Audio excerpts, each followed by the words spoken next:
إمساك 92. صبحي va parler un peu en français, un peu en arabe, ça m'intéresse. Merci Jean. الأول j'ai dit un mot en arabe et après je dirai quelque chose en français. زي ما انتم شايفين يوم الجمعة والنهاردة جميع النشطاء وجميع الجمعيات كانت مع بعضها. يعني اللي بيسمع انه في اختلافات وفروق خلاص، مصر هي اهم شيء بالنسبة لنا. الشخصية والعنجهة والحاجات دي انتهت.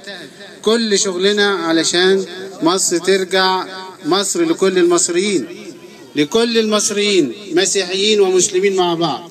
واحب اقول لكم انه اكثر من يدافع عن المسيحيين النهارده هم المسلمين المتحضرين. قبل الاخوان ما يجوا كان العكس، ما كانش حد بيدافع عننا. النهارده الاخوان ماسكين الحكم، المسلمين المتحضرين المتنبهين هم اللي بيدافعوا عن المسيحيين. اوعى تفكروا لما احنا بنتكلم مسلم مسيحي واحده كلام فاضي وكذب. لازم كلنا نفهم النقطه دي. مصريين مسيحيين ومسلمين هم اللي هيجيبوا الاخوان الارض ان شاء الله.